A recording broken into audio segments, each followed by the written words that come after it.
And there is our ride to space this morning, a SpaceX Falcon 9 rocket carrying 3 satellites that will help us better understand and predict how space weather could impact us. The sun is a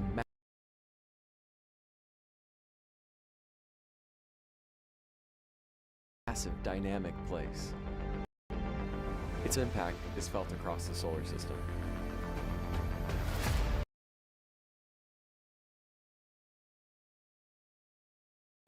Three new missions are going to help us understand our star like never before.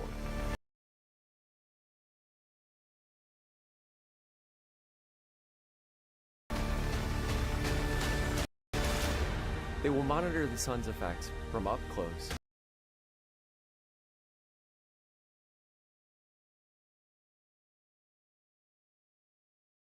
out to the edges of the solar system.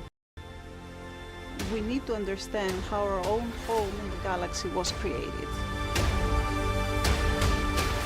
Every time we've gone someplace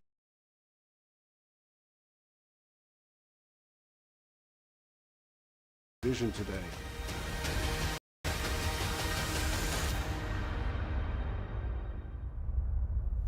Good morning and welcome to the Space Coast of Florida. I'm NASA's Megan Cruz and we are counting down to liftoff of 3 new space weather missions. We have everything you need to know about each one, but first, my co-host, NASA heliophysicist Kelly Corrick. It's an amazing day for a launch, Megan. Beautiful. We're about to see sunrise here. Wow, I just need you to turn around. Gorgeous view there, and then also the launch pad right here. We are ready for liftoff. Sun, especially that space weather that we were talking about, and all the effects it has here on Earth, from our power grids to astronauts in space. And all 3 missions are going to help us study our sun. So we have NASA's Interstellar Mapping and Acceleration Probe, or IMAP, NASA's Carruthers Geocorona Observatory, and the National Oceanic and Atmospheric Administration's Space Weather Follow-On Lagrange 1, or SWIFO L1. Today's launch time is 7:30 a.m. Eastern Time from Launch Pad 39A here right behind us. And let's introduce you now to our team of commentators paying very close attention to the countdown. That's NASA's Daryl Nail and Norman Phelps here in Florida, and Amanda Years from SpaceX in Hawthorne, California. That's right. Thank you very much, Megan. Norman Phelps, Mission Manager with Launch Services Program here at NASA. Thank you for being in the booth with us today. Happy to be here. We're glad to have you. And, of course, as you mentioned, Amanda Years is in Hawthorne, California with SpaceX. We've been going through a number of polls today, and the spacecraft poll, we just heard them go. This is the IMAP poll, which, as the primary mission, they have the right to say, hey, something's not right, we might need a hold, but that hasn't been the case. Clear poll there. You've been listening in some polls as well. Yeah, so not only is the spacecraft poll looking good, but our engineering team here at NASA LSP actually did a quick poll as well, just to see if we were ready to step into the other poll, which is coming out sooner, the big one, talking about prop load, and that poll cleared as well. So far, we're looking good here as we go towards launch this morning. And when we get into that prop load poll, it's important to note that that locks in our T0. And at the moment, we have a 7:30 and 50 seconds a.m. Eastern Time launch. And this takes into account a COLA report, which they did, which quickly, what is that? Yeah, that's the collision launch avoidance poll. Look, what they do is they want to make sure that when we launch, we don't run into any satellites, the ISS, or anything up there in orbit, because we don't want to create any debris. That'd be a bad day. So we're making sure that everything's clear, everything's being done decent and in order before we launch. All right. Great update there. Let's toss it over to Amanda.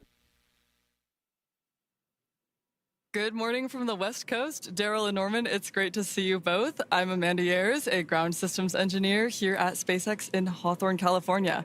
And we'll be with you through today's countdown to launch all the way up to spacecraft separation. So currently at the T-minus about 47-minute mark, Falcon 9 is tracking no issues and our payload is healthy. Earlier today, the Falcon 9 team reported on console at the T-minus 2 hour and 15-minute mark to begin their final checks. And then final checkout of the flight termination system was performed at T-minus 1 hour and 45 minutes. Coming up next, we expect our team to complete a technical readiness poll that'll be at the T-minus 38-minute mark to proceed with propellant load and launch. Now, we're currently forecasting favorable weather conditions with a 10% probability of violation. We'll be back with more in a bit, but for now, we're going to send it over to Megan and Kelly at Kennedy Space Center. Thank you, Amanda, Norman, and Daryl. Now, before we go any further, a quick programming note. We are also broadcasting this launch in Spanish, and you can watch it by scanning this QR code on your screen or jotting down the address you also see there. Now, Kelly, let's define some key terms that's really going to help everyone understand why IMAP, SWIFO L1, and Carruthers are so important. So first, the exosphere, that's the outer layer of Earth's atmosphere. So we'll pull up a video just so you can see what we're saying here. And then there's Earth's magnetosphere, or magnetic field, that protects us from harmful solar radiation. And then finally, the heliosphere, a vast bubble created by the sun's solar wind that surrounds our entire solar system. Kelly? Yes, the heliosphere is definitely vast. It's 9 billion miles away from Earth. And that's our first shield for all the galactic cosmic rays and the galactic wind and that space weather that it can cause. And then we have shields in terms of the fact that we have the magnetosphere that's around us that also protects us from space weather, and then the exosphere. And all these different places, space weather is a little bit different, so we need different things in different places. So it's really understanding the different shields that protect us from the space weather. Exactly. Yeah. Okay, gotcha. Well, as you can see, everyone, Kelly is very, very smart, so feel free to ask her any questions about today's missions by using the hashtag AskNASA, and we will try to answer as many as we can live. Now, NASA is about to poll its teams to see if they're ready to begin fueling the Falcon 9. Let's send it back to Daryl, Norman, and Amanda.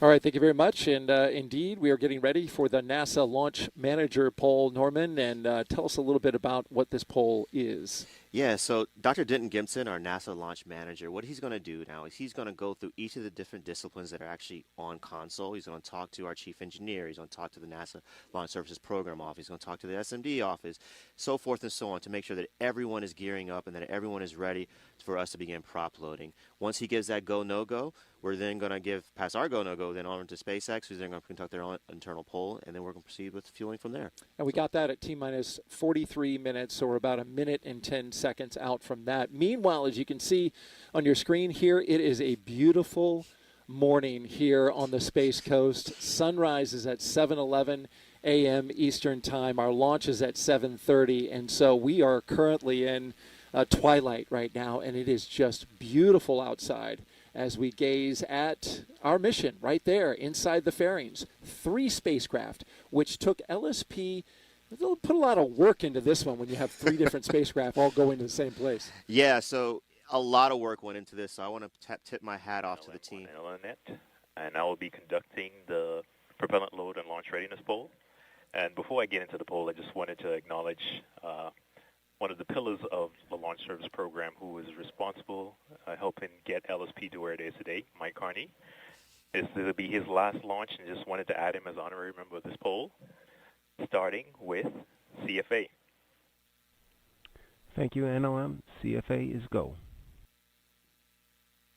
NASA CE. NASA CE is go. SMA. SMA is go. SMD.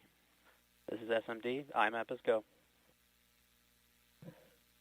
NASA MIM. NASA MIM is go. LSP. LSP is go. NASA team is ready for propellant load and launch.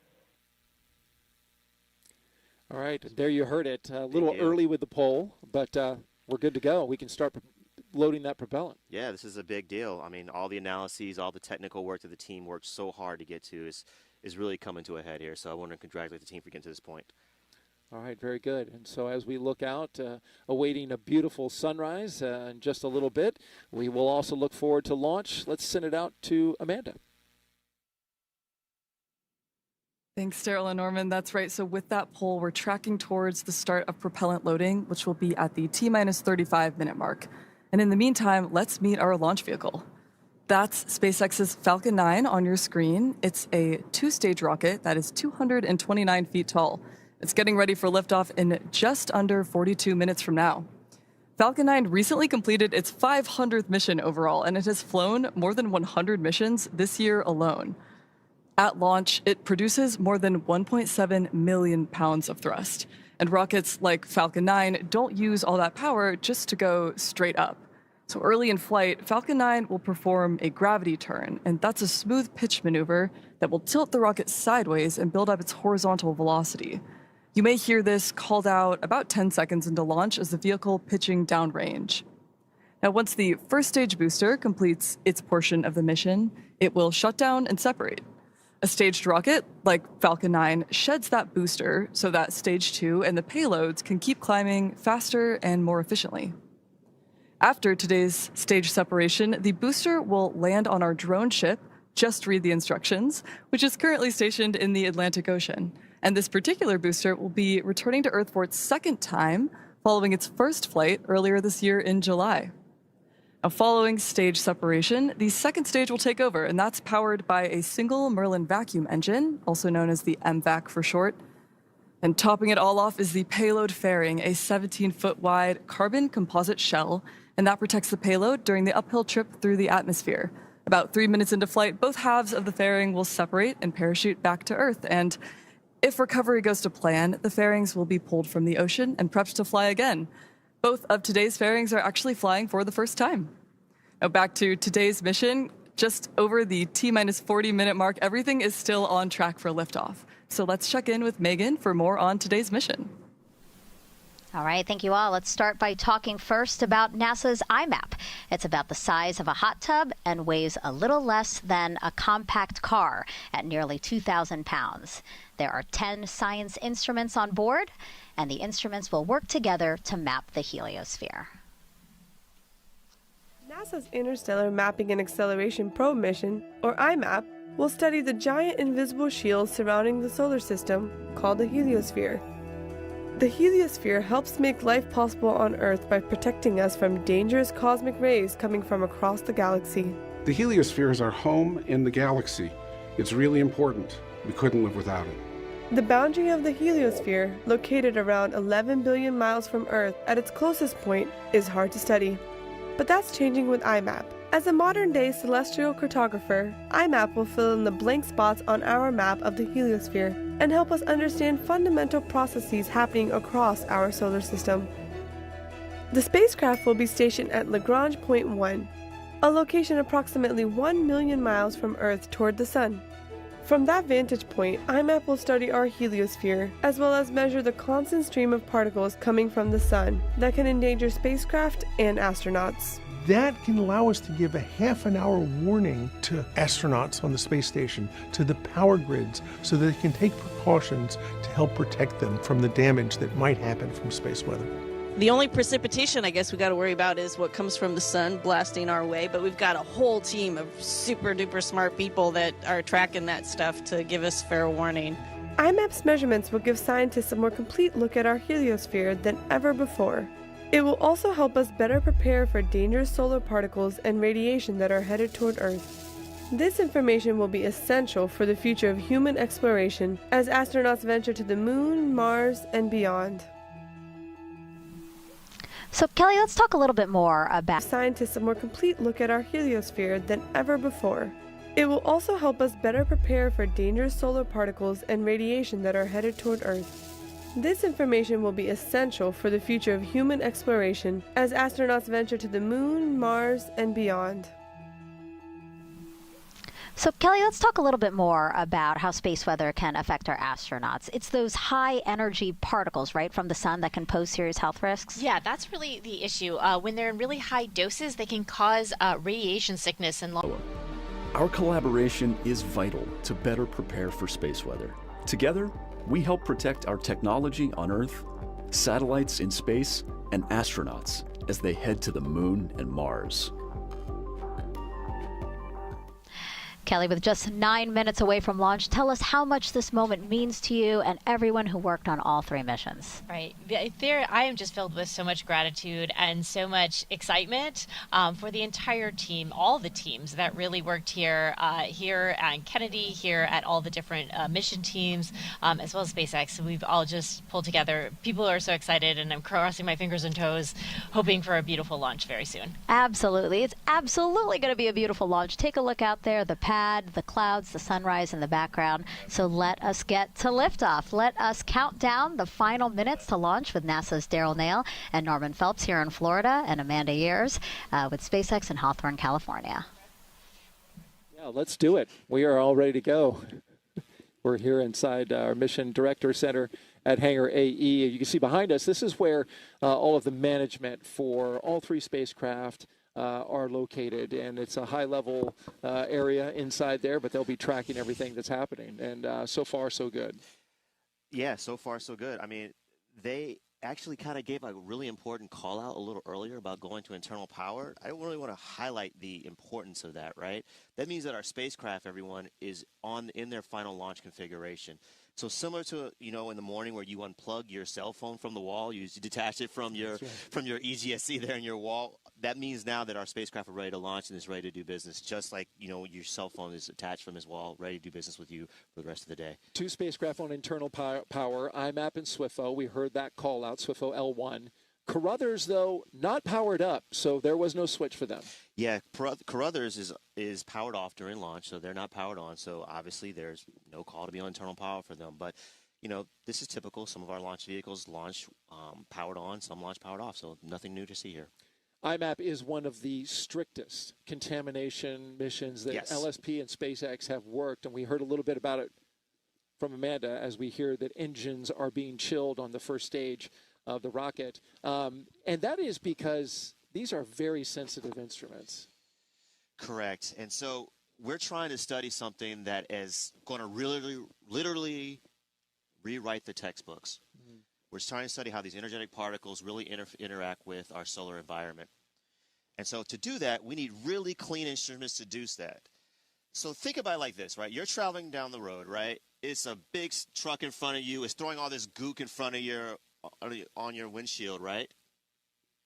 So I'll call out for RP1 complete there.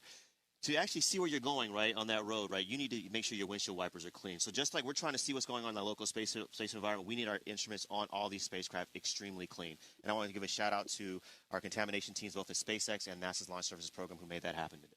And Amanda, you're out there tracking the countdown from your vantage point in Hawthorne, California. Yeah, that's right. So as we enter these final minutes before liftoff, weather is still looking good. We have a 10% probability of violation. We heard a couple of key callouts. First, that engine chill has begun on the first stage. That means that we are performing a priming process. So before any propellant flows, the plumbing and engines will be chilled down to prevent thermal shock and boil off when that ultra-cold propellant begins to move at a high flow rate. We also heard that RP1 load has completed for the first stage booster. So that wrapped up the fuel side of the equation, and we are still loading liquid oxygen onto both stages 1 and 2. Now, RP1, rocket-grade kerosene, and liquid oxygen are the primary propellants for Falcon 9. Those are loaded separately onto the vehicle and chilled below 300 degrees below zero. Propellant is intentionally loaded late into the countdown. Colder propellants are denser, and denser propellants mean achieving more performance out of the same tanks. So simply put, the colder it is, the more mass it can move. Tanks are pressing for strong back retract. That's a great sign that we're on track for an on-time liftoff. So if you look closely, we'll begin to see the process of strong back or TE retraction. Now, at this time, everything is on track. We are working. We're getting some call-outs from nets that you can't hear. We're listening to. Norman and I are both monitoring, and we're hearing good call-outs so far. Yeah, so far so good. We are definitely on track for this launch, and you know, go IMAP. Strong back retract has started. As you can see there, the clamp arms on the strong back, they will start pulling out. Let's watch that. In the meantime, IMAP has switched off their RF transmitter. They are no longer receiving any data from the IMAP spacecraft. That's intentional. And there go the arms as we see them open up. NLM, this We've is got LD one on opening countdown up. 1 with status check. And there goes the other. This is NLM. NASA's go for launch. Just heard a great All right, confirmation the SpaceX there. launch director checking in with NASA launch manager, Dr. Denton Gibson. He gave the go. Another milestone working us closer to a liftoff today. So like I said before, all the analyses, all the work has come to this moment. So kudos to the team for getting through those polls. Get ready for, in Joe Westlake's words, our cosmic carpool, taking 3 spacecraft, IMAP, SWIFO L1, and Carruthers, on a million-mile journey to L1.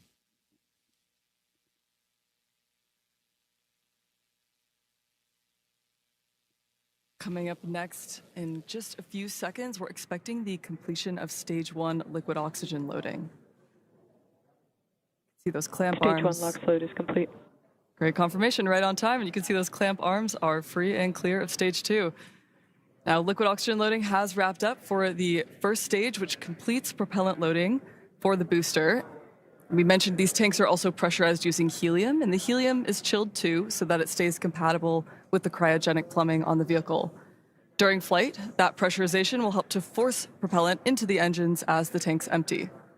And looking ahead a little bit, at the T-minus 60-second mark, Falcon 9 will enter startup. And at that point, the rocket's onboard flight computers will take over. From there on out, the countdown is fully autonomous.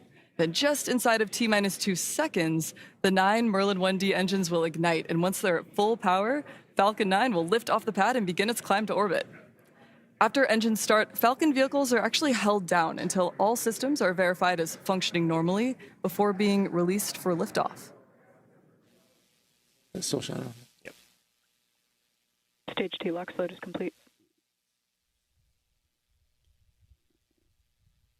All right. The Stage 2 LOX load is finished. As you can see, as you look at this rocket, you see that burst of LOX coming off the side. They're just clearing out the line there. Nice little clouds formed when that super chilled liquid oxygen hits this warm Florida air. It's a beautiful morning here on the Space Coast. A little past sunrise. They've closed out the gases at the launch pad, as you can see there. The rocket is super cold, so of course it's condensing the moisture in the atmosphere and giving off those clouds. We're getting ready to lock in on terminal count. That's right, we're approaching the 1 minute mark, at which point Falcon 9 will enter startup.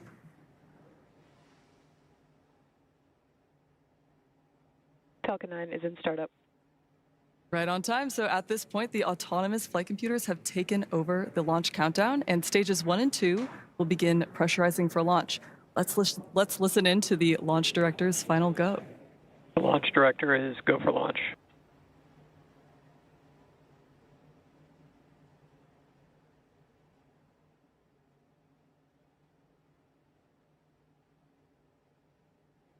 T-minus 30 seconds.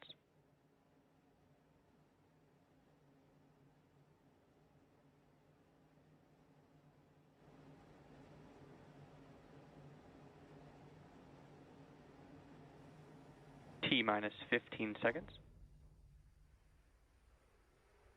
T-minus 10, 9, 8, 7, 6, 5, 4, 3, 2, 1. Engines full power. And liftoff. Go Falcon, go IMAP, go SWIFO L1, and go Carruthers. And we are flying 3 new missions on a million-mile journey to track space weather.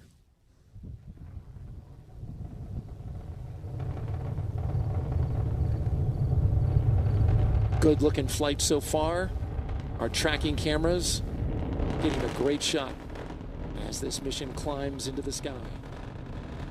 We'll be looking now for those engines to throttle down as we go through max Q, the time of maximum dynamic pressure on the vehicle. Falcon 9 power and telemetry are nominal. That's right. So coming up is max Q, which is the maximum aerodynamic pressure, largest structural load the vehicle will experience. So slowing it down helps to reduce some of the load it experiences. Falcon 9 is supersonic. And that will help us recover and reuse the first stage. Following max Q, we'll be able to throttle those engines back up as atmospheric density drops. Max Q.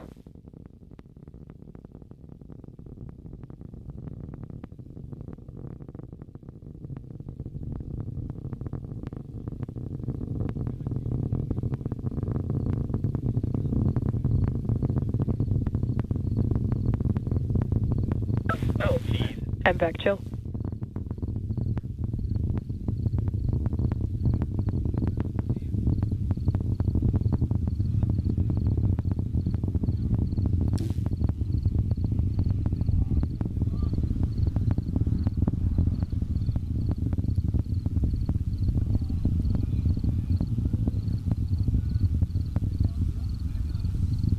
T plus 2 minutes into flight. You can see all 9 Merlin engines. You can at least see the exhaust from 5 of them there.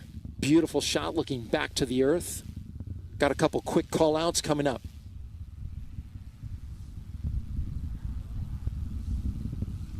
We're going to shut off the engine at 2 minutes and 29 seconds. Stage Sept at 2:32, and then our first burn begins at 2:40. Here we go. Stage separation confirmed. And there it goes.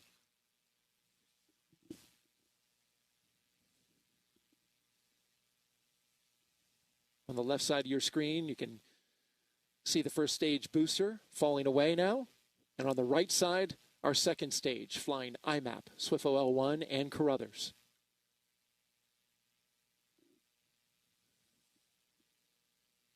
This first burn is a key burn, Norman. Correct. This is where we're trying to make sure that we're getting our spacecraft here in their optimal orbit, just to start off with, before we do our transfer into their higher orbit. Bearing separation confirmed. There go the fairings, and now you can see all 3 spacecraft revealed. So now our 3 spacecraft, IMAP, SWIFO L1, and Carruthers, are now exposed to the space environment. So one other note on these fairings, these are new fairings. The SpaceX, of course, is going to attempt to retrieve these fairings once they fall back to Earth on Just Read the Instructions, that beautiful drone ship that's sitting there in the Atlantic. And we saw the fairings falling away. I think you can still see. Well, that might be some debris, but we got a good shot of them falling. And in fact, as you mentioned, they'll be recovering those, and the booster will be landing on the drone ship. The reason for the drone ship in today's mission is because we need all that performance from the rocket, right? That's actually correct, yes. So despite the fact that we also were launching due east, right, and taking advantage of the Earth's rotation to give us a little bit more Both energy. vehicles are following nominal trajectories. All right, so we heard that both vehicles flying nominal trajectories. That is actually excellent news there. But despite the fact that I said before, we're flying due east to take advantage of the Earth's rotation to give us a little bit more velocity here as we got into orbit, so we can carry a little more payload into orbit. We did need all the performance of this vehicle to actually get our payloads to where they needed to go, do all that great science. One more quick call out here on the left there. You see the first stage there. You see the grid fins that are actually deployed. Those are going to actually help guide the first stage back to the drone ship. When that drone ship first starts its boost back burn. Excuse me, once the first stage starts its boost back burn, the drone ship's not burning anything. You may have seen some but on the soot on that right-hand first side of stage your too. screen, we are burning that second stage. Go ahead, Amanda. Yeah, just noticing here in the great views of that first stage, you may see some soot during the upcoming entry burn and prior to launch as well. So during the entry burn, that will be the second of 3 total burns. Falcon 9 will be decelerating by reigniting 3 of these Merlin engines on the first stage, and that will cause the vehicle to fly through Merlin's exhaust gases, or the rocket's plume. And that's what deposits the layer of soot on the vehicle's surface. It comes from the carbon-based fuel that Falcon 9 uses, and it builds up a little bit more on the outside of the vehicle, which really gives the Falcon first stage fleet the distinctive reused look. So we're looking out for that entry burn coming up shortly.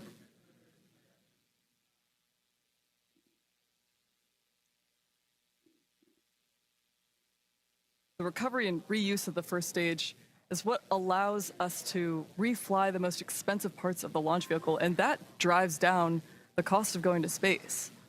When costs are lower, both government and commercial customers can launch more missions, especially in the form of ride shares like today's, and that helps to accelerate research and development. We're looking for that entry burn in just under 20 seconds from now. You'll be able to follow along with the Merlin engines relighting on the first stage with the telemetry on the bottom of your screen. Stage 1 entry burn startup. Stage 1 FTS is saved. And there we heard it. That's the first call. That's the call for the first stage entry burn startup.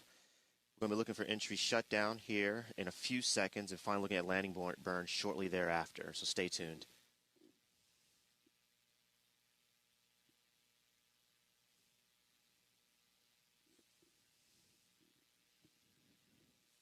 This is the second flight of this booster, Stage and if 1 all goes entry burn well, shutdown. they'll bring it back down and fly it again. Stage 2 is in terminal guidance.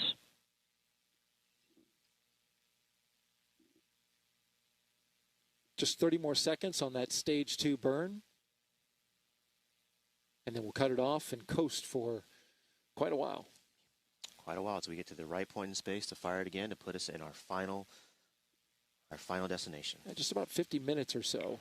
Stage 2 FTS is saved.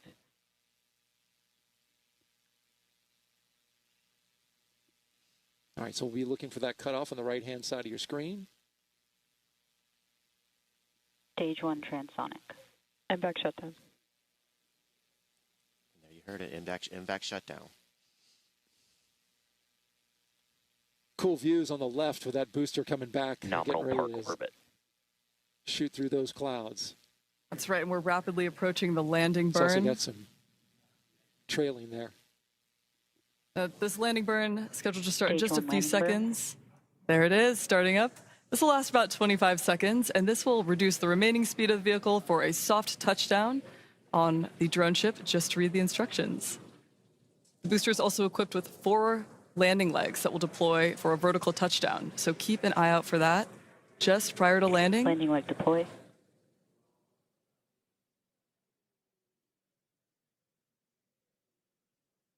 Stage 1 landing confirmed. Beautiful touchdown there of the first stage, and that marks the second landing for this booster. I must say that never gets old. No doubt. And now, the stack. You can see it's not quite illuminated incredibly well, but up there is IMAP, Carruthers, and SWIFO L1. We will continue to monitor the progress during coast phase, but for now, let's send it back to the host desk with Megan and Kelly. If you're just joining us, welcome to NASA's live launch coverage of 3 science missions. NASA's Interstellar Mapping and Acceleration Probe, or IMAP, NASA's Carruthers Geocorona Observatory, and the National Oceanic and Atmospheric Administration's Space Weather Follow-On Lagrange 1, or SWIFO L1. I'm NASA's Megan Cruz, and this is NASA heliophysicist Kelly Korrick, who is super excited to see launch today. So excited to see launch today. It's always a great day to have a launch. And with the beautiful sunrise we had here, I mean, it was just really fun to watch. And also, there's like a crowd of people here behind us, and we just all heard them cheering and clapping. Yes, yeah, and the fact that you can feel it here, there is something special about actually being here and being able to feel that. And we're trying to tell you as much as we can about it, but there is something special about feeling the rumble and watching it go up and just knowing all those hopes and dreams and scientific discoveries are on their way now. Yeah.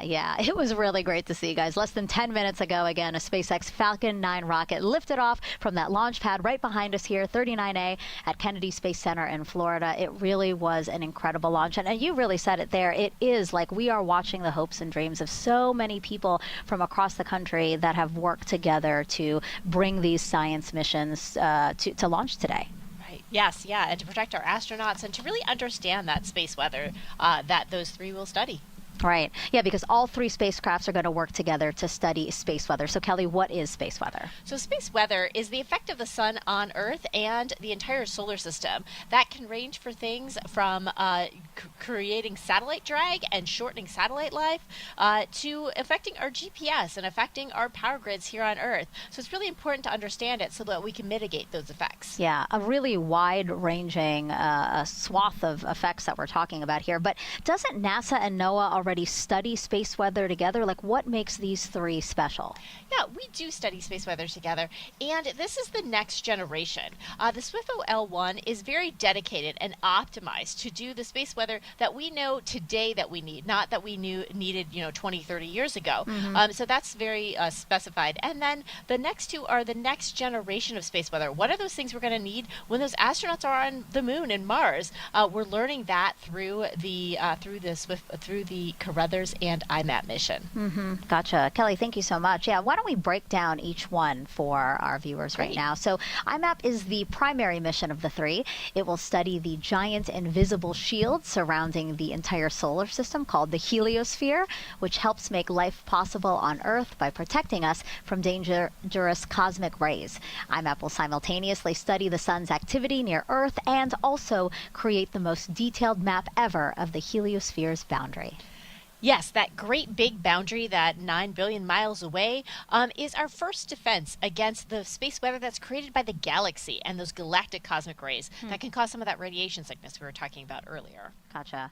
And then there's SWIFO-L1, NOAA's newest satellite. It is the first NOAA satellite designed specifically for continuous 24/7 data collection of space weather.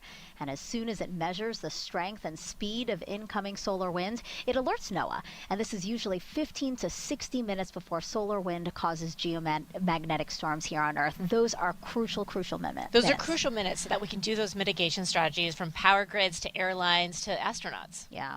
And then there's Carruthers, the first ever dedicated satellite to continuously monitor the geocorona, or the part of the Earth's outermost layer of atmosphere. It actually glows.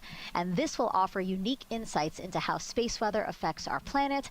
The mission is named after American scientist Dr. George Carruthers, who invented the camera that captured the first ever pictures of Earth's geocorona. Apollo 16 astronauts placed the camera on the moon back in 1972, and it's still there today. It's still there today, and yes, and we're carrying on his legacy to really understand that part of our Earth's atmosphere that's so important in, again, mitigating those space weather effects. Gotcha. Kelly, thank you so much. Our broadcast today will take us to around 9 a.m. Eastern Time, when the Falcon 9 second stage will deploy all 3 satellites into space. Let's welcome back Joy Ung now, who is with Casey Swales, NASA's Deputy Associate Administrator, and Nikki Fox, the Associate Administrator of NASA's Science Mission Directorate. Casey and Nikki, thank you so much for joining me. Thank you for having us. How was launch for you guys? It was amazing. I have to admit, I completely cried, and I'm trying not to do it again.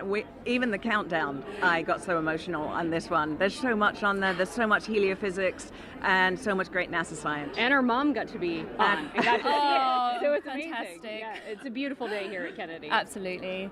So NASA is going to take astronauts back to the moon with the Artemis missions. Can you tell us how the 3 new missions today will help get us back to the moon, Casey? Yeah, absolutely. So, when we go back with Artemis, right, we're going further into space than we've gone in over 50 years.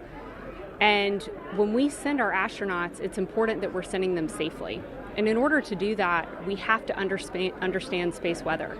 So even when you think about packing for a trip, what's the first thing that somebody asks you? What's the weather? What are you packing? And so we have to think about that. Understanding space weather, understanding the sun better, understanding solar flares, solar storms, radiation, how it impacts a spacecraft, how that spacecraft interacts with the crew. That's really important.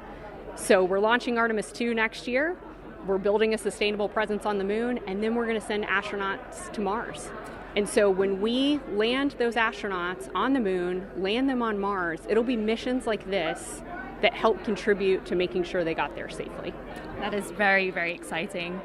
So Nikki, what other NASA science research is happening right now that will help inform the Artemis missions? There's so much. Every mission in our fleet is really playing its part in the Artemis missions. Science enables exploration, exploration enables science.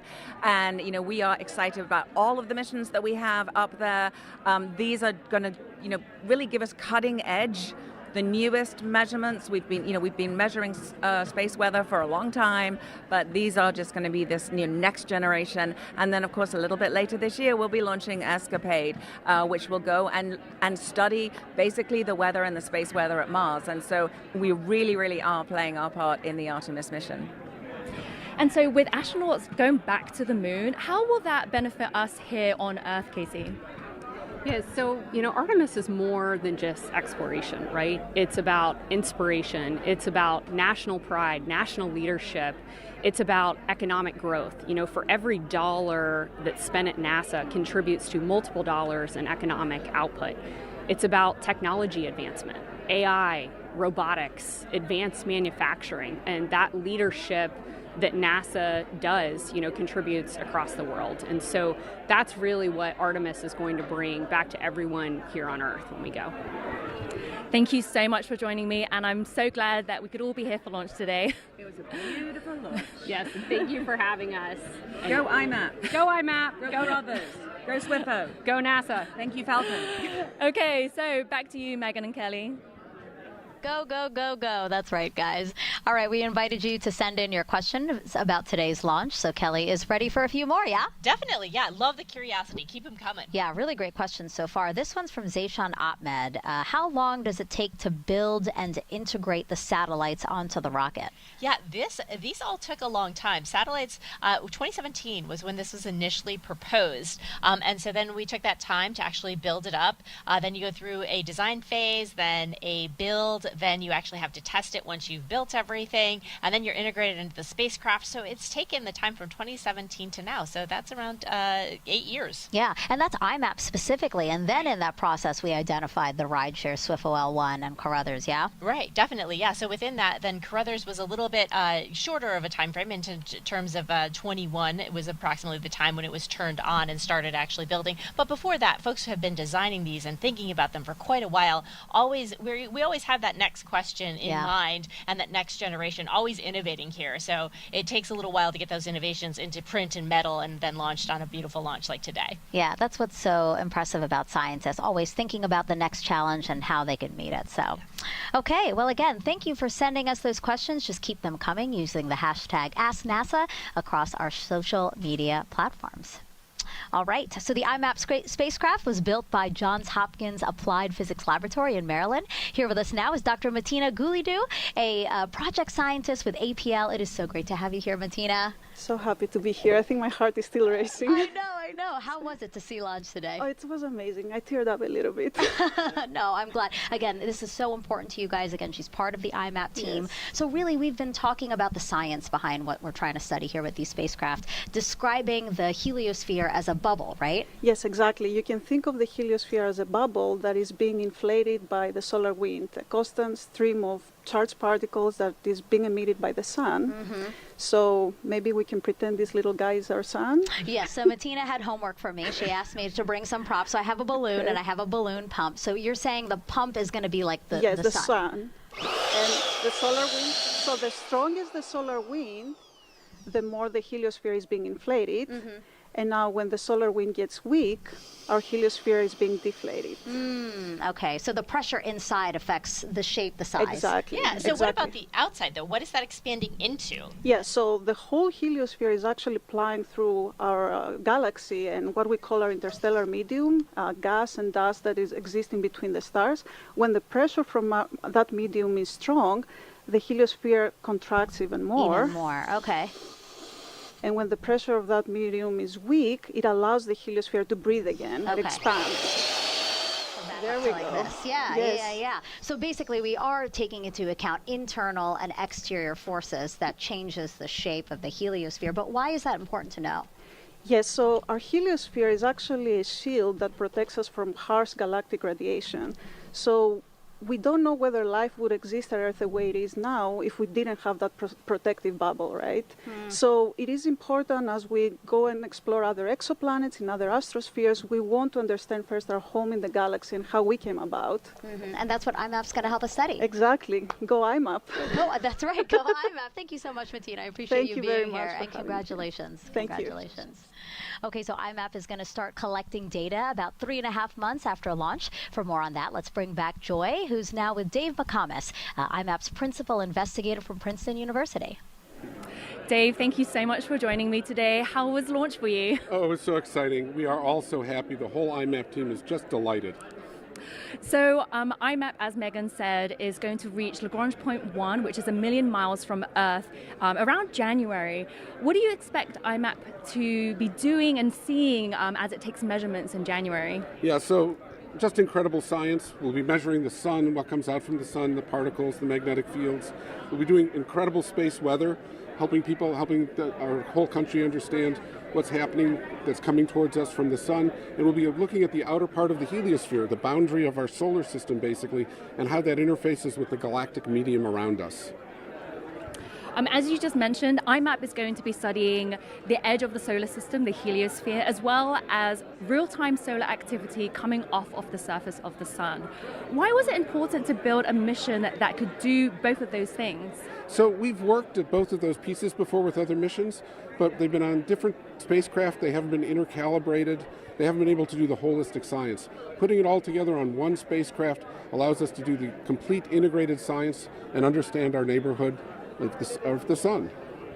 And so as the principal investigator of IMAP, what are you most excited for discovering with the mission? What I'm most excited about is the things I don't know about. I know we're going to do a lot of great science, all the stuff we promised in our proposal, great new measurements, great new understanding.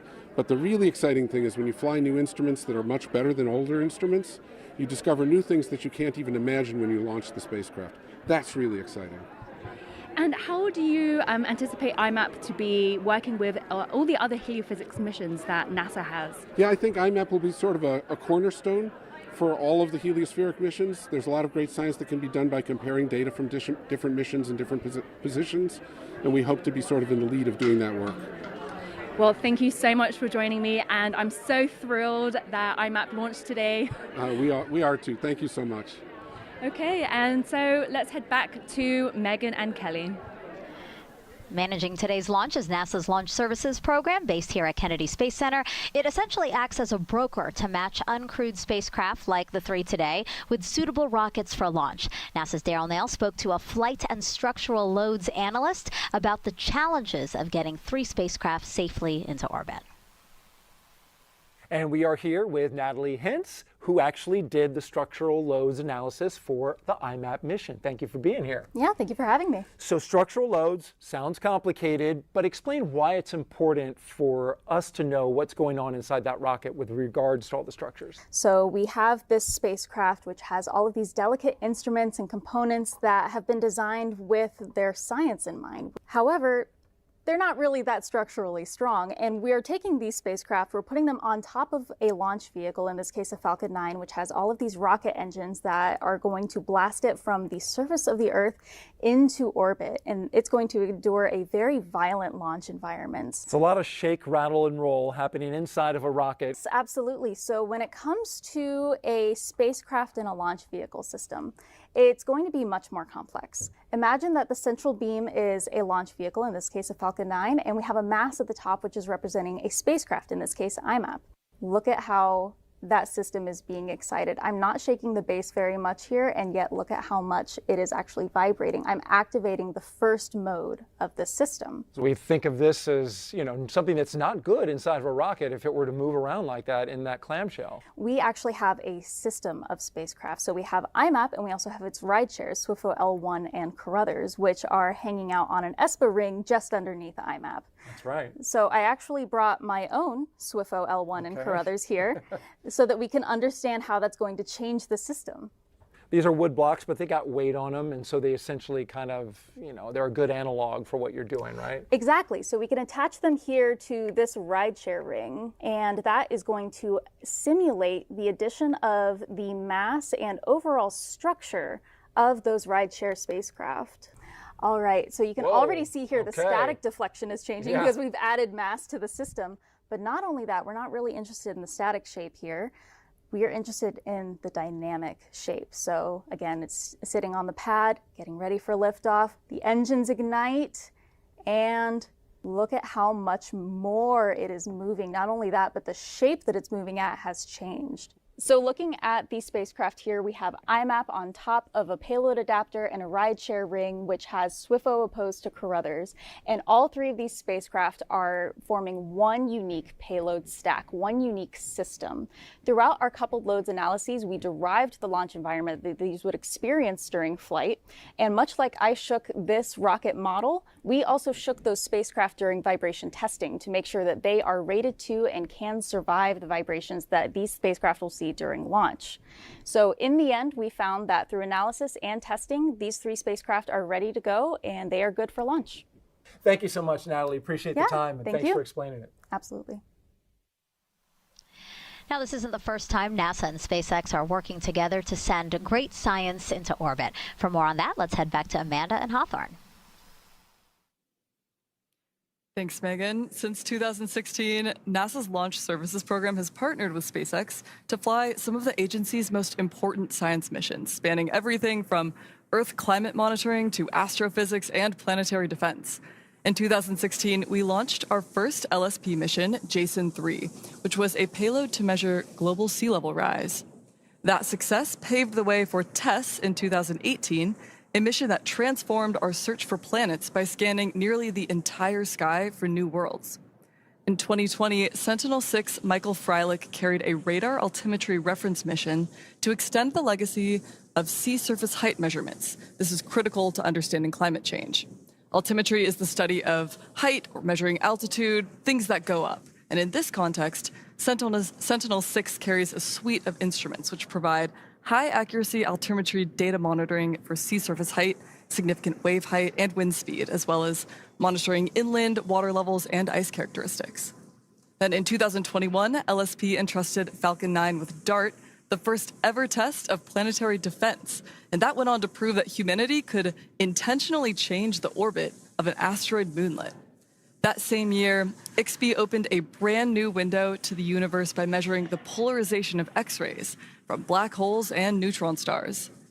The collaboration continued with SWOT in 2022, which is now delivering detailed global maps of rivers, lakes, and ocean currents, and then with Psyche in 2023, a Discovery-class mission to explore the metal-rich asteroid 16 Psyche. This will reveal how planets may have formed, and that launched on Falcon Heavy. PACE, GOES-U, and Europa Clipper all launched in 2024. Europa Clipper, NASA's flagship mission to Jupiter's moon Europa, was sent to search for signs of life beneath its icy shell.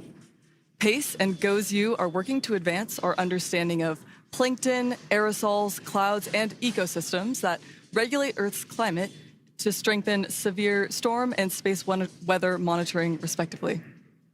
In March of this year, Falcon 9 launched the SphereX mission to survey the entire sky with infrared light.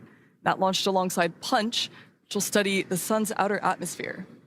Just in July, tracers delivered twin satellites to investigate magnetic reconnection, the fundamental driver of space weather. That brings us to today, where IMAP will head out to chart the boundary where solar wind meets interstellar space. And later this year, Sentinel-6B will take the next step in precision ocean altimetry, extending the global sea level record, which is critical for tracking climate change. Now, looking ahead, the Nancy Grace Roman Telescope, an observatory designed to study dark energy and dark matter, search for exoplanets and image them, and more, will tackle some of the biggest questions in science while generating data to help protect the Earth. In less than a decade, SpaceX has built a proven track record with NASA's Launch Services Program, establishing Falcon as a dependable launch platform for some of the most ambitious and groundbreaking science of our time. And that brings us back to today's IMAP mission, where we are just under an hour from the beginning of spacecraft deployment. So let's check back in with Megan. Yeah, it's time for more questions from social media. The first one is, what new technology is being used on these missions? That's a great question. So a lot of these missions have developed new technology in terms of the cameras that they use, in terms that, like the camera in Carruthers. Although Dr. George Carruthers built an amazing thing, there's been a couple of advancements since 1972. I would hope so, yes. Yes, I hope so. So there's been some updates there. All of the detectors have been, updated, and all the new instruments on IMAP are improvements upon the older versions of these. And for Swiftful L1, since it's operational, it is an upgraded version of former instruments, but it's not too far off, because again, we want to make sure that they're the same, we have a consistency in those measurements and that they're very similar to past measurements. Yeah, absolutely. That makes sense. You want to make sure you're still, even though there's advancements like comparing apples to apples, exactly. essentially. Yeah, you want to keep that the same. Got it. Same fruit. Now, this next question is Chili Maple. How long will mapping the heliosphere take, and when will the research contribute to safeguarding Earth? Oh, that's a great question. Yeah. So to actually map the heliosphere, it's going to take a while because the spacecraft takes turns and basically gets little bits of the sky every time it turns. And to make that full rotation as it rotates with the Earth, it takes about a full year to get one of those maps. So that's great because we have a 2-year mission. However, it also has the iAlert system on IMAP, which will be able to feed us data basically instantaneously or within 30 minutes. Get data about space weather that will be beamed back. So that long-term space weather, that galactic space weather, will take about that year, but that instantaneous will get started in 6 months once it's fully commissioned. Wow, very impressive. Thank you so much, Kelly. Yeah. And as Kelly said, really, really great questions. Yeah, keep them coming. You still have time. Again, using that hashtag AskNASA on our social media platforms. Now, all 3 spacecrafts, IMAPs, Carruthers, and SWIFO L1, will monitor space weather from Lagrange Point 1. That's about 1 million miles away from Earth towards the sun. And specifically, as you can see in that graphic, they're specifically on the line connecting the two. Why specifically here, Kelly? Specifically there at the L1 point is the balance between the gravitational pull back to Earth and the gravitational pull towards the sun that allows them to have that use relatively little fuel and stay there for a while. It also gives them the direct view. If you're around Earth, sometimes Earth gets in the way of the sun view, sometimes the moon gets in the way, and so you don't have those continuous viewing angles. So you really want to be on that line to save fuel and to have the direct view to the sun and to be in front of the Earth so that we have those 30 to 60 minute warnings. Yeah, and again, I love that this is a rideshare mission. You know, we identified 3 that were going to want to go there anyway. They might as well fly together. Right, definitely. It's again, the cosmic carpool is the best way to put it. It was the trains going in one direction, everybody get on, let's stop there. That's amazing. Now, all 3 satellites will continue the important work of space weather satellites already at Lagrange Point 1, but that have been operating well beyond their intended lifespans. We were kind of talking about that a little bit ago because of one of the social questions. You know, SOHO launched in 1995 and was only supposed to run for 3 years, but it continues to collect data. Then ACE launched in 1997 and, like SOHO, far exceeding its 5-year lifespan. And then there's Discover, which was also designed to operate for 5 years, and yet that launched 10 years ago, Kelly. Yes, all of these spacecraft have been doing an amazing job at understanding our space weather and started as really more science-driven, that inquiry. And so we learned so much about space weather from the 1990s to now. And so we need really that upgrade, that next generation. What really works for us? What do we really need to know? Maybe a quicker cadence or a little less cadence to really get the information down to protect everything from our astronauts to our pilots and our farmers. Yeah, and what I find really impressive again is NASA and NOAA have been monitoring and studying space weather together for more than 50 years. So let's go back to Joy, actually. Now she's with Paul DeBar, Deputy Secretary of Commerce. Paul, thank you so much for joining me. Oh, it's great to be here. Great to be back again for another launch. How was that spectacular launch for you? Oh, I mean, it was perfect. I mean, what a beautiful day. And most importantly, all the scientists and engineers who've been working on all 3 missions for a very long period of time. This is a culmination of a lot of science and effort. Absolutely. So can you tell me, how do NASA and NOAA work together when looking at space weather? So overall with space, NOAA has a giant set of constellations of satellites looking at all sorts of different weather in LEO and GEO and obviously dealing with hurricanes.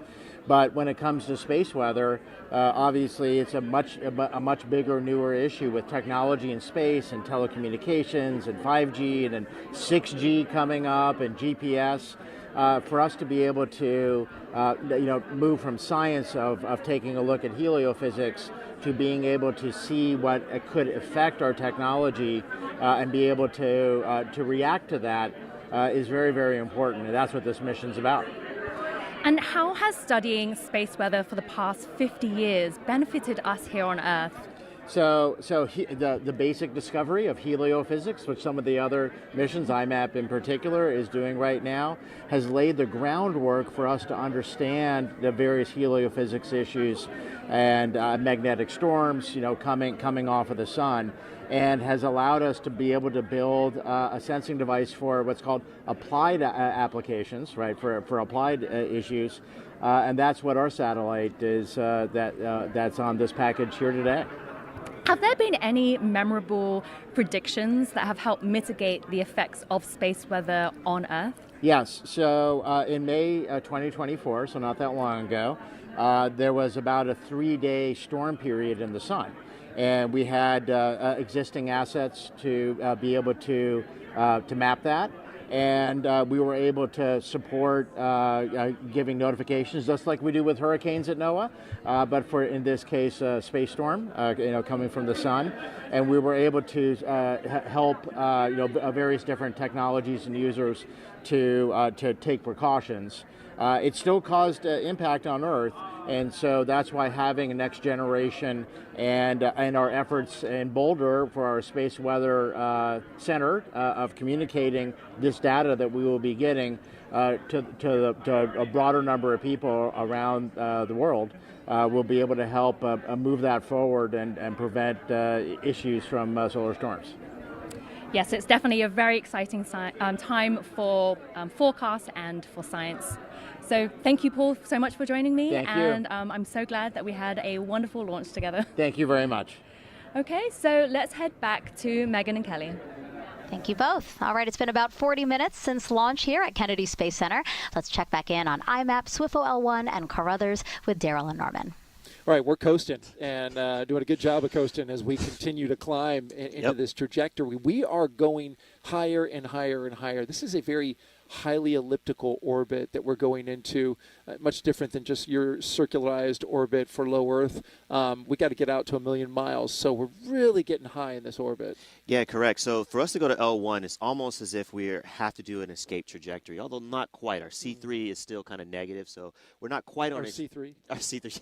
Yeah, it's the energy it takes for us to actually leave Earth's gravity, right? So it's not quite positive, which means we would need that to actually be, to actually leave Earth's gravity field. But we're close, right?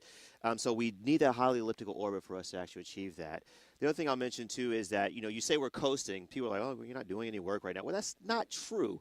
We're actually right now doing a very optimized flight right now. We're trying to make sure that we fire our second stage at just the right time so that we can transfer from our trajectory or our altitude we're at now to the higher trajectory that will push us at the point where we actually can separate our spacecraft so that our spacecraft can go to where it needs to go to do its science. For the record, I'm still working, and and you are too. Still working, yeah. Yeah, still working, but coasting. And thank you for pointing that out. We also will be sun-facing. Correct. And that's important at the time of release. Correct. So the idea there for sun-facing was that we wanted the sun to be on the solar panels for IMAP, and that's for a couple of reasons. As you have heard before, IMAP's on internal power, right?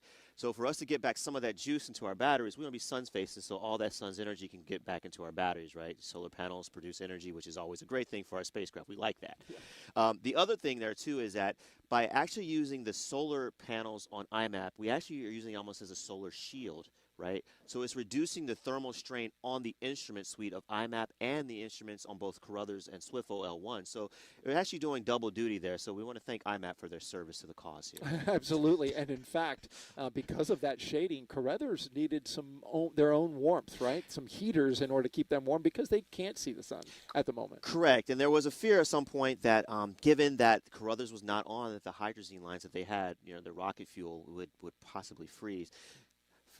Freezing lines is bad. Especially when it's your fuel, yeah. Exactly. So we want that to be liquid coming out. So we want to make sure we had heaters on those lines provided by SpaceX to actually make sure that did not happen. All right. Well, the next time you see us, we'll be getting ready to do a second burn of that second stage, which will be key to get it into and set it up for the separation of all 3 spacecraft. So we hope that you'll join us then. That's in about T+1 hour and 12 minutes. So just a little over a half hour. In the meantime, we'll send it back to Megan and Kelly. Yes, Megan and Kelly both here, and yes. and in it for the long haul. And in it for the long haul because, yes, as they just said, the second stage is going to coast now for about another half hour. So it's time for this team to take a little break. But again, we will be back 8:40 a.m. Eastern Time to continue with live coverage of IMAP's SWIFO L1's and Carruthers' journey to Lagrange Point 1. Yep, join us for that separation. That'd exactly. 8:40, set an alarm. See you then.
Florida. I'm NASA's Megan Cruz, and this is NASA heliophysicist Kelly Corrick. Hi, everyone. We are back from a short break to continue live coverage of 3 new space weather missions that are headed about 1 million miles from Earth. NASA's Interstellar Mapping and Acceleration Probe, or IMAP, NASA's Carruthers Geocorona Observatory, and the National Oceanic and Atmospheric Administration's Space Weather Follow-on Lagrange 1, or we like to lovingly shortly call it SWIFOL1. Now, liftoff was a little more than an hour ago at 7:30 a.m. Eastern Time. If you missed it, check it out now. 5, 4, 3, 2, 1. Engines full power. And liftoff. Go Falcon, go IMAP, go SWIFO L1, and go Carruthers. Now, Kelly, you were very excited during launch. And I remember you going 3 new missions. Yes, yeah, there was just so much excitement there watching that go off, and it's such a beautiful rocket. And then when you start to actually feel it, and just to think again, all those hopes and dreams going on their million-mile journey today. Yeah, and so what's next for our journey? Let's bring back our team of launch commentators, NASA's Daryl Nail and Norman Phelps here in Florida, and Amanda Years from SpaceX, joining from Hawthorne, California. All right, thank you very much, Megan and Kelly. And we are here again inside Hangar AE, where we've got all the mission managers who have gotten together to watch some really big moments. And one of them is the second burn, which is coming up at T plus 1 hour, 12 minutes, and 28 seconds. So we got about 2.5 minutes before we get to that, about a minute and a half. You know, as we get ready for this burn, it's important to note that we are not going to be able to see this burn, and there's a reason why. We're going to be on the TDRS network, not the SpaceX ground station network. Can you explain what's going on there? Yeah, correct. This is actually just a planned outage, right? We always knew that we would not have ground station coverage for this portion of the flight. But, I mean, this is what we do, right? We plan these things out. We make sure that we have telemetry that we can store and forward that telemetry so we can look at it later. So this was always planned, so no issues here. And in fact, TDRS, they'll be able to get data in real time, right, as that's coming. So they can see the data. We just won't be able to see the video. Correct. No video, but we will be able to get the data, exactly. Get the video later. Get the video later, yeah. You're right. And then store get that. the data. Yep. The other thing that's kind of interesting about this burn, I mean, it's a short burn. It's a minute and roughly, a couple seconds or so. But, boy, this thing gets up and goes in that short period of time. Yeah, this is a very, very important burn, as I mentioned earlier. This is the burn where we're taking it from this lower altitude to a higher altitude, kind of taking it out of that circular orbit to a highly elliptical orbit where we will then go to our L1 Lagrange point there in space. So very, very important burn. It's short but mighty. This is what we need to do to get us our final journey. Which we need to get 1 million miles away to the L1 point that you're talking about. Let's listen in for the call-outs on the burns.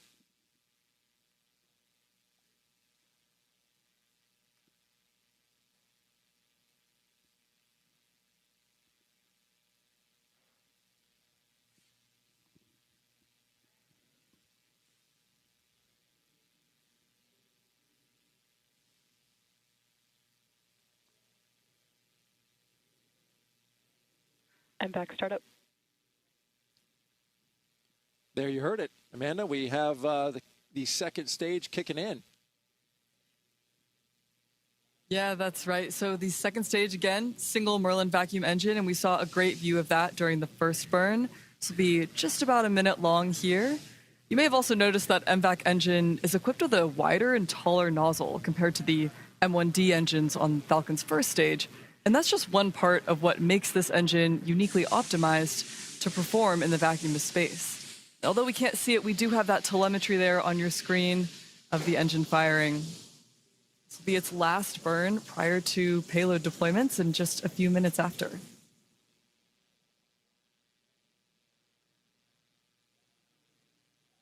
Now we should have shutdown shortly of the MVAC engine. This is generating around 220,500 pounds of thrust in vacuum.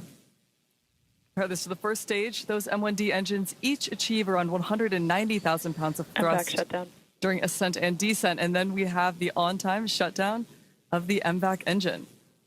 So with that, the second stage will continue to coast for just about 10 minutes, and then we'll begin the payload deployments.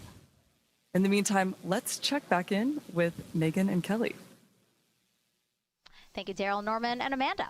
And as we await those separation events, Kelly, what is space weather and why is it so important to have IMAP, SWIFO L1, and Carruthers studying it? Yes, so space weather is the effects of the sun on Earth and the entire solar system, and it really affects our technology. It can bring beautiful things like the aurora, but it could also affect things like precision agriculture, our GPS, our aviation, not flying over the poles, as well as our astronauts are in danger sometimes when those energetic particles are coming towards them. Yeah, so let's learn about each spacecraft, starting first with IMAP. NASA's Interstellar Mapping and Acceleration Probe mission, or IMAP, will study the giant invisible shield surrounding the solar system, called the heliosphere.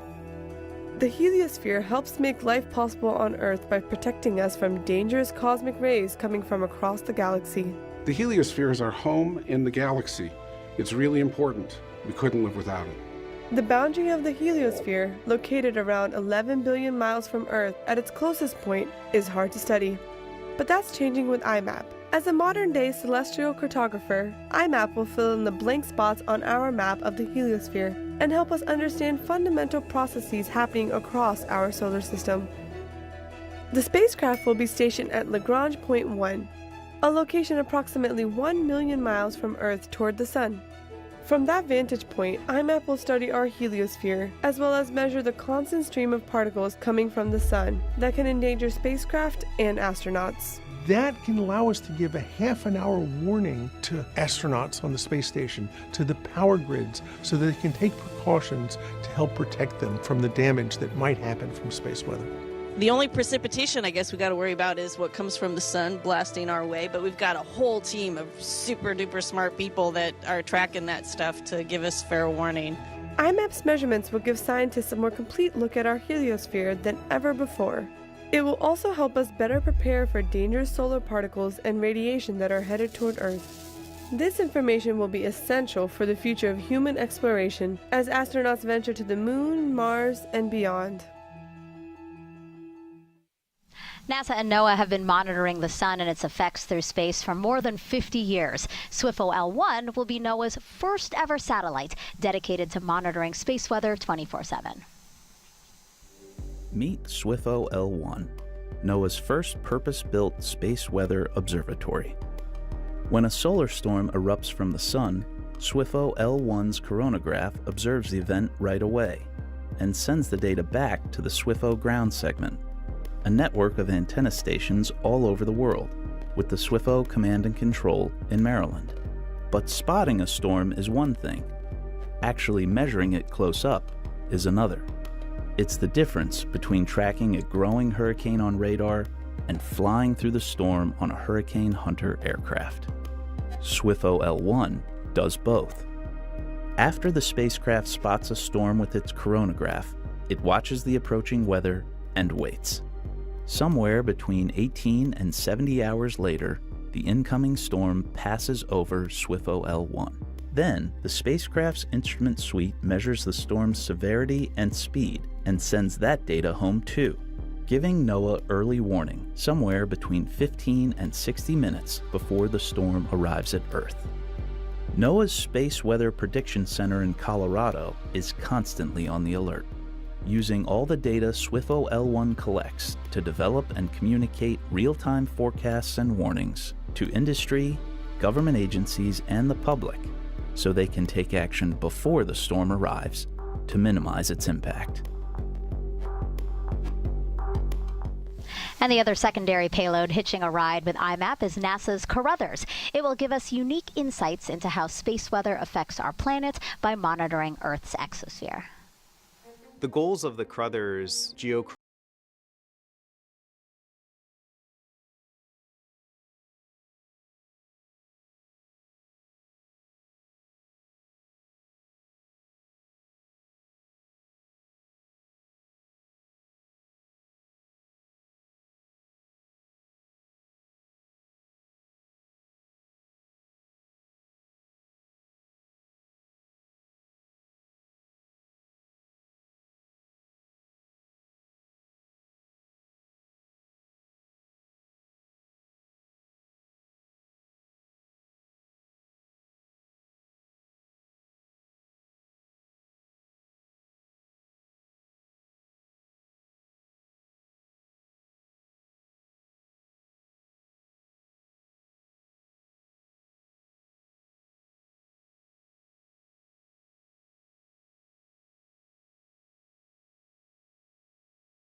can actually answer fundamental questions about the size of the exosphere, the structure of the exosphere, and how it changes over time. And all of this in response to the input from the sun.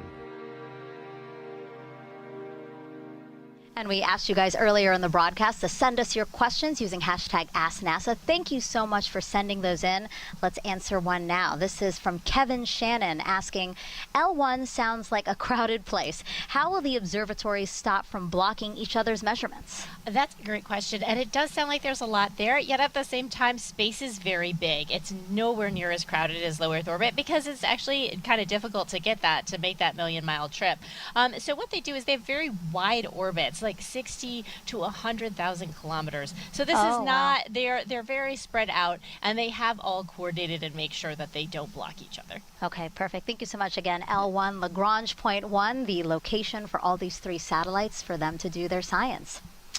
All right, so we promised you our broadcast today would take you all the way through all 3 satellites deploying into space. We are now just minutes away from those events happening live. So let's bring back in launch commentators Daryl Norman, and Amanda. That's right, and we are here, and we are looking forward to this big moment, the separation of the first of 3 spacecraft on board this second stage for the Falcon, and that is the IMAP spacecraft, SWIFO L1, and Carruthers. And they're going to go in that order, and there's a reason why. Yeah, so first of all, I just want to say, too, that until we get to spacecraft separation, until we get to AOS, also known as acquisition of signal, our mission is not really successful. So these are big events here that are coming up. But yeah, so IMAP actually is the primary here. So IMAP gets first dibs on its separation, and that's to make sure that there's enough commodities, there's enough onboard things for IMAP to actually meet its requirements. So IMAP gets first dibs here on this first separation here. And we're looking for that in just about a minute, and it should be interesting to see because before it separates, the second stage is planned to spin up to 4 RPM, 4 revolutions per minute. And it's very important for IMAP to be spun up by the second stage. Correct, but even before they spins up to that 24 degrees per second or 4 revolutions per minute, the launch vehicle is actually going to slew towards the Earth a bit too before it gets to do that. And that's another challenge for this mission, is that each of the different ride shares both had different orientations that actually to be deployed at. So you not only had to account for all the other requirements, you also had to account for which way they wanted to be pointed when they actually were separated. But to answer your question, yes, so the first thing to happen is it's going to slew to the IMAP attitude. We're going to spin up that second stage up to 4 RPM, right? And then we're going to deploy IMAP. And then after we deploy IMAP, the launch vehicle then is going to arrest at 4 RPM. And then it's going to slew into the SWIFO L1 deploy attitude, and then deploy SWIFO L1. And then again, it's going to slew a different direction to the Carruthers preferred rotation, and then deploy Carruthers. So that's our sequence there. A very delicate dance indeed, and so we want to hopefully have a picture of this. It would certainly be nice. We're not guaranteed. We do need to remember, based where we are in track. Oh, there we do. We do have a camera. That is the backside, so that's good. Hoping to have a live view of IMAP separating off the top of the rocket, but we will have to wait to see if we're able to pull in that signal.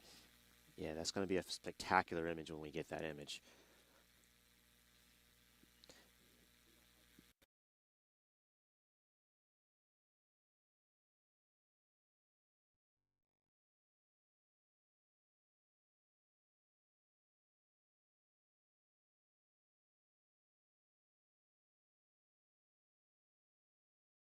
Right, we all know from physics, right, that if you ask something to stabilize, it doesn't. So you can see there in the image right there, IMAP. There we go. That's that 4 revolutions per minute we were talking about. That is not something that is wrong. That is intentional, and you're looking forward. Any moment now, we could have separation of the IMAP spacecraft. That is a pretty cool image right there. IMAP deploy confirmed. There we go. IMAP has separated, beginning its mission to map to the solar frontier and reveal how the sun shapes our space environment. Go IMAP. You spin me right round, baby, right round. Like a record, baby, right round. Yeah, there you go. That's a great view. It is. It's a great view. But the primary reason we do need it spin stabilized, though, too, besides the angular momentum reasons, right, is it gives us, when we're spinning, we get that full 360-degree view of the medium that it's trying to study. So very, very important there. Now, the second stage has already arrested that spin or stopped the spin. Correct. Because the other two spacecraft do not need to be spinning. But IMAP is on its way with that ever-important spin. Now we've got another couple of big milestones happening. We should get acquisition of signal. We have a live camera at the location where we expect to see a big celebration. This would be the IMAP Mission Operations Center at Johns Hopkins University Applied Physics Laboratory. Their team there is looking now for the acquisition of signal, and there they are. We heard earlier that they had a lock on signal for the second stage in Hawaii, so their expectation is that we should get that AOS pretty quickly.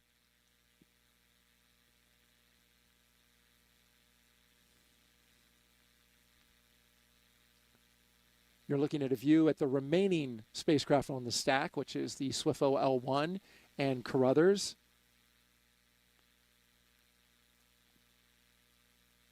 IMAP is currently running an autonomous sequence, so it's spring-loaded. As soon as it came off the spacecraft, it started running an operation. Correct, yeah. So they have all these commands already preloaded in there. And so they're going through now probably their health checks, autonomous health checks, and also trying to dial or phone home in ET parlance. So we're still just waiting for the acquisition of signal, which is very, very important because we don't have a spacecraft, unfortunately, if we don't have acquisition of signal.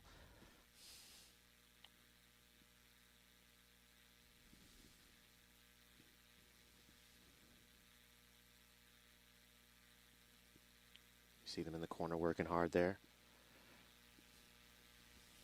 At the bottom of the screen, there's Kim Ord. She's the spacecraft operations manager. Signal, so go IMAP. That's excellent news. And that came fast because they had that lock on Hawaii. They also have 2 ground stations from the Deep Space Network in California, so they locked in acquisition of signal. That tells them that IMAP so far is there right where they expect it. Exactly. They knew where to look in the sky, and they were primed and ready to actually talk to the spacecraft when it was ready. So kudos to them. I love physics. I love when things work the way they're supposed to work. This is great and stuff. It's a beautiful thing to watch it live as well. It's a beautiful thing to watch it as well. Agreed. So our next major milestone would be the separation of SWIFO L1, which is still on the stack. That's scheduled for T plus 1 hour and 30 minutes. So we're just about a couple of minutes away from that one. Correct. And as you commented before, we already arrested the spin rate because SWIFO L1 does not need to be spin stabilized. So that's good news as well.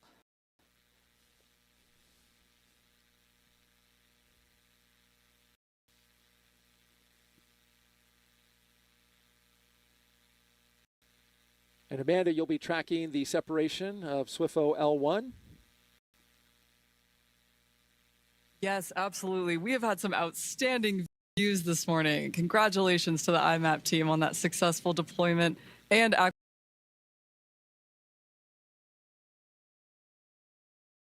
acquisition of signal. Huge milestones and the culmination of so much work to get to this point.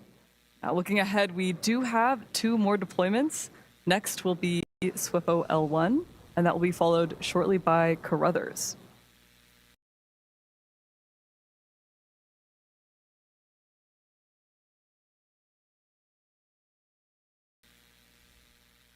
As a reminder, SWIFO L1 is the National Oceanic and Atmospheric Administration satellite, and that will be monitored, and that's critical because those could impact both communications for astronauts in orbit and also us here on Earth.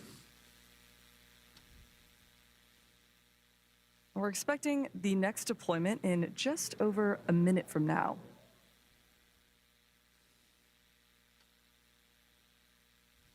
You saw during that IMAP deployment that we required a spin of 24 degrees per second.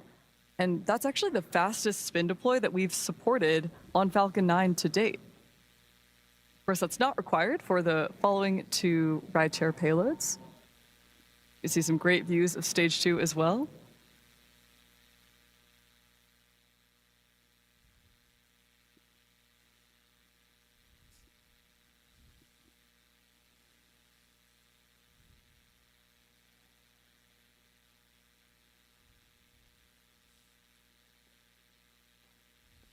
Now, if you are just joining us, we did have an on-time liftoff this morning at 7:30 a.m. Eastern Time from Cape Canaveral Space Force Station.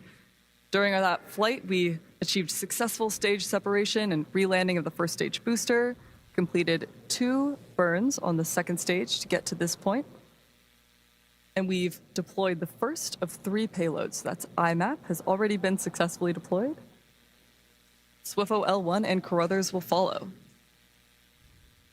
Now, for the Carruthers payload, this is equipped with a geocoronal imager, and this will be able to detect fundamental characteristics of the outermost layer of Earth's atmosphere. We're listening in for the deployment of SWIFO L1.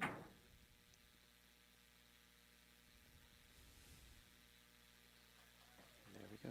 SWIFO L1 deploy confirmed. Beautiful separation and successful deployment of the SWIFO L1 payload. We're not done yet. We do have one more payload coming up. That's NASA's Carruthers Geocorona Observatory. We already received that acquisition of signal from the IMAP payload.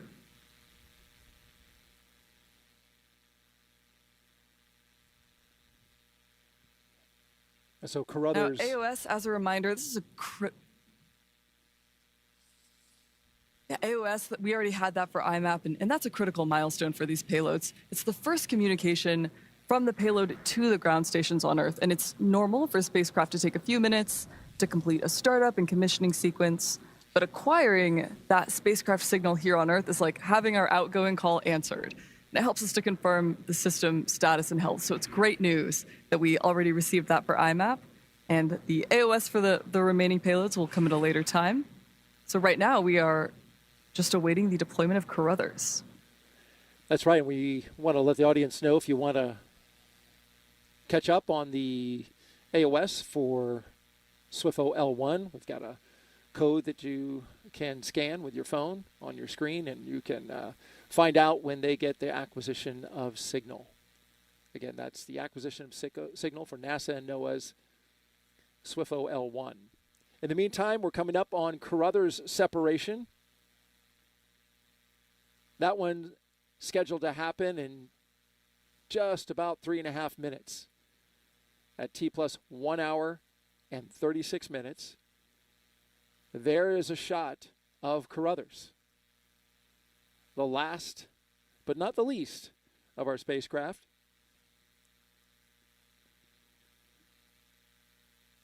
And now Carruthers is helped by having IMAP off the stack because they get some sunlight on them,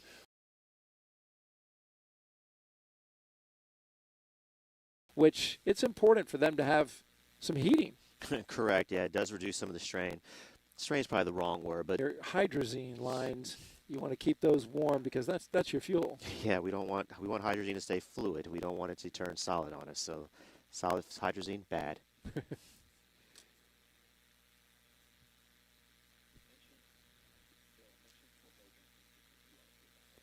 Again, if you want to track SWIFO L1's progress towards acquisition of signal, we got a QR code for you to scan. And there you see it. Just grab that image and you can track NOAA as they seek to acquire the signal for SWIFO L1. Back to Carruthers now. Just a couple minutes away from separation off the second stage, the third spacecraft to separate.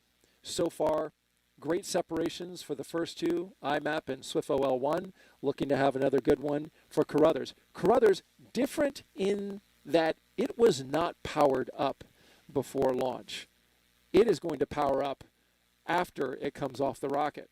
Correct, and that was always planned for this mission. So The team there at Berkeley, which is going to be taking control of the satellite after separation, they've already practiced this procedure. They've already have everything down to the T, how they're going to turn the spacecraft on, perform all the health checks to make sure that everything is optimum and everything's being done decently and in order. And the team that will be controlling Carruthers is out in the University of California, Berkeley, from the Carruthers Mission Operations Center, and there you see it on your screen. It's about a dozen people there. They have some spacecraft experts and systems engineers ready to do their part at the Space Sciences Lab, which is, by the way, perched high atop the hills on a campus, on the campus there. They've been around 20 years, but they have one of the best views overlooking San Francisco Bay. Yeah, it's a beautiful view. I've seen it myself. Yeah, It's a beautiful view. It's phenomenal, isn't it? Yeah, Out it's to the great. Golden Gate Bridge. Yep. But right now, their eyes are not on that view. They are focused on big screens in front of them. They are off the screen, but they are looking at all the data, looking to see that sign of life that Carruthers has acquired signal. First, though, hoping to have that camera view to watch Carruthers come off the top of this stack, or the side of the stack, I should say. But it will position, the second stage that is, the second stage is putting them in position to release. Correct, right. So recall every one of these spacecraft had a different orientation that they had to be deployed at. So the launch vehicle's already slewed to the correct orientation for Carruthers to be deployed. So mission accomplished there on that front.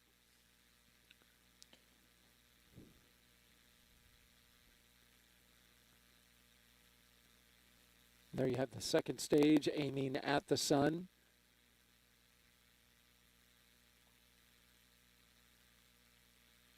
And they're really moving quick away from the Earth. And we're going 27,000 kilometers per hour. So the distance that has been put between IMAP and SWIFO-L1 is significant. We are at an altitude of roughly 5,000 kilometers. Correct, and if you recall, we were looking at the altimeter there on the bottom right screen. We deployed SWIFO-L1 about 3,800 kilometers, and so as we're on that escape trajectory I was mentioning earlier, we are seeing our altitude steadily increase as we move to the Carruthers spacecraft also being deployed. Carruthers, separation confirmed. Awesome, there we go.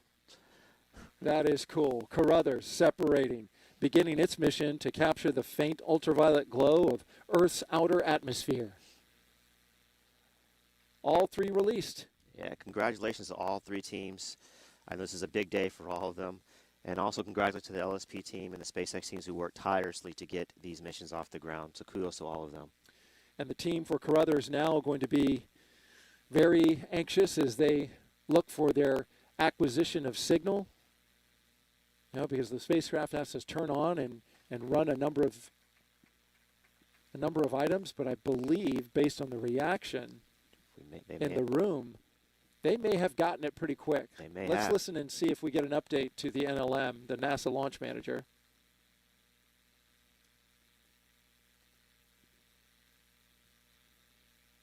Unofficially, it looks like they may have got AOS, but officially, we have not heard it yet on our nets. So we may have been seeing the reaction for the spacecraft separation.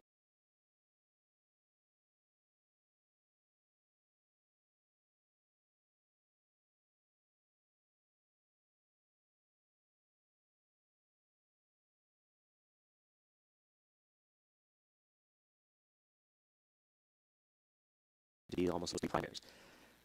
So I just want to give once again kudos to the team to getting this done. The team looked over almost 500 different requirement verifications. They had to get this mission also. Just think about that. 500 different requirements you got to verify. So yeah, big deal.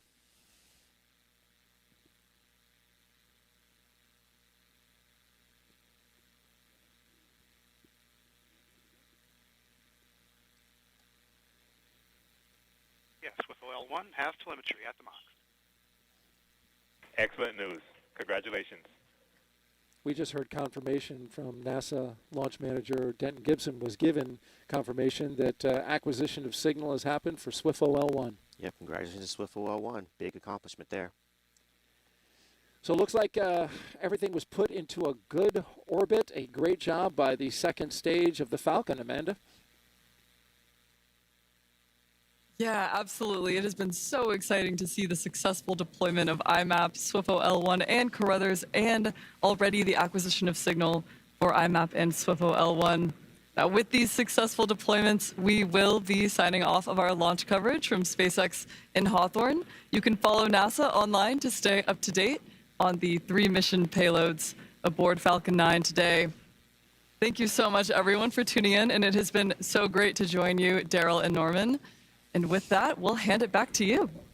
All right, thank you very much. Great job, Amanda. And we will, say congratulations not only to all 3 spacecraft team, but also to Launch Services Program for, their insight and helping manage the spacecraft and launch vehicle, getting them to the pad. Yeah, this was a journey, right? But this is a journey that had a really happy ending, so I'm really thankful we got to this point. And I want to thankful to all the people behind us that worked this mission that made this a reality. It's a great effort all the way around. And I want to thank you, Norman, for sitting in this this hot seat right here. It was fun. Yeah, it was fun. It? It was fun. It was fun. Yeah. Outside my normal day job, but it was fun. Can we expect you back sometime? You talk to my management. We'll see. See what they say. Well, we really do appreciate it. You help give us great insight and knowledge about what's happening on today's mission, and that really helps the audience understand the importance of what we're doing. So sincerely, our thanks to you, Norman, for making our broadcast special. All right, happy to be here. It was fun. All right, with that, we'll send it back to Megan and Kelly. And speaking of NASA's Launch Services Program, here is Tim Dunn, Senior Launch Director with LSP. Tim, congratulations. We just saw live 3 spacecraft deploy, and that was all managed by you guys. Well, thank you so much, Megan. Very thrilling day for Launch Services Program and for our agency. Yeah. What a great day for NASA. I just want to say for a moment the excitement of the LSP team combined with all of our partners. We love launching spacecraft from Science Mission Directorate, from headquarters. We love our APL partners with IMAP, the ride shares this time, SWIFO L1 and Carruthers. Just a terrific team together over the past many years. It's been like 3 years of really hard work to integrate these spacecraft and get this success that we were able to witness today. The launch team is absolutely thrilled. I do want to pause and give a huge thanks to the Space Launch Delta 45 of the Space Force. Yes, absolutely. We don't do anything here on the Eastern Range without the Space Force. Yes. So thank you, SLD 45. Yeah. And all of the many other partners, and what a huge team it takes to do mission success like we saw today. Yeah, because it's not like you're just like, hey, I'm going to take more in my car with me. Like, there's a lot that goes into packing everything together. Absolutely. And how does it feel to be part of the Space Weather Enterprise with IMAP on SWIFO and Carruthers all going out there? How does that feel? Well, it feels special. I mean, in LSP, we do get to launch several different varieties of science spacecraft. Sure. But we do like some that we have repeat customers, and our NOAA customers. We love working with those guys. Anything that deals with space weather, it touches all of our lives. Exactly. And in LSP, we love supporting that. I would like to say there's one special word that I would like to talk about of a unique team member from LSP. Mr. Michael Carney. Mike Carney has led up our flight analysis division in LSP since LSP was a program 27 years ago. Wow. And today was his very last launch before he retires next week. So, What a Mike way to go, Carney, though. Yeah, what a great LSP team. loves you. We wish you the best in your next chapter. Thank you for everything. Thank you so much, Mike, and Tim, for acknowledging him, because, yes, a lot of hard work goes into what you guys do. So what is next? What's next for LSP? So immediately what's next for us is on our full InSight mission assurance contract is a mission called Sentinel 6B. We'll all go out to Vandenberg, California, and launch mid-November. November 16th is our target date right now. Everything's going really well. The spacecraft's already out in California, and we're going to work really hard toward that date. And then on our Vader contract, our Class D FAA license missions, we have a really exciting mission called Escapade. Yes. And so Escapade, we believe we're targeting very late in October, maybe the first week in November for Escapade to launch on a New Glenn rocket. So it'll only be the second launch for New Glenn, a Blue Origin rocket. And so we're all really excited about both Escapade and Sentinel-6B. Yeah, no rest for the weary. If you're dependable, if you do the job well, they're going to keep coming to you. Absolutely. It keeps you busy. Yes. Thank you so much, Tim, and congratulations again. You're welcome. Thank you for having me. All right, that's going to wrap up our live launch coverage of NASA's IMAP, NASA's Carruthers, and NOAA's SWIFO L1 missions. I want to thank Kelly Korrick here for joining us. It was such a pleasure to have you. Megan, the pleasure was all mine to work with you and your amazing team here and to see that beautiful, beautiful launch. It has just, it's perfect way to watch a launch. I feel like we could thank the sun, right? Because we're doing all these missions for the sun. Also a beautiful sunrise during launch. It was amazing. Exactly. Now, just the beginning for these missions. When can we expect data from all three? They'll take about three and a half months to get out there, and then in about 6 months we'll be able to start getting the data back. So definitely stay tuned. We share our NASA science with everyone, so we want to make sure that you know what's going to happen with these missions. Yeah, so definitely follow along, and you can do that by scanning this QR code on your screen, or you can take down the address you see there. You definitely want to check in even less than 10 minutes from now. Around 9:24 is actually when we're expecting Carruthers to maybe get that acquisition of signal. So really a lot to still follow along. Thank you again for hanging out with us this morning. We leave you now with another live look at launch. Go IMAP, go SWIFO L1, and go Carruthers. 6, 5, 4, 3, 2, 1. Engines full power. And liftoff. Go Falcon, go IMAP, go SWIFO L1, and go Carruthers.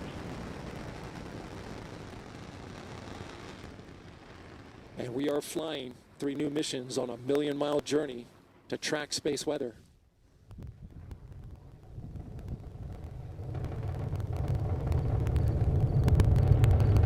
Good-looking flight so far. Our tracking cameras taking a great shot as this mission climbs into the sky. We'll be looking now for those engines to throttle down as we go through max Q.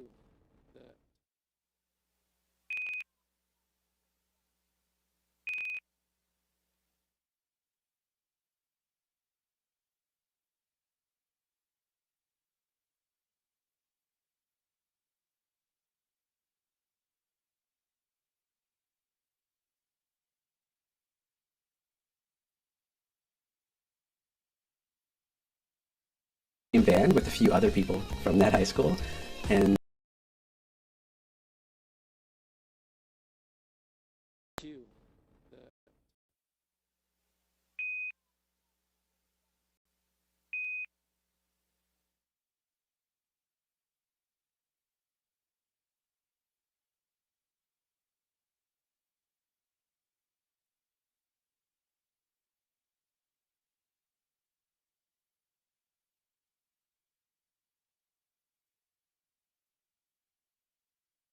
band with a few other people from that high school, and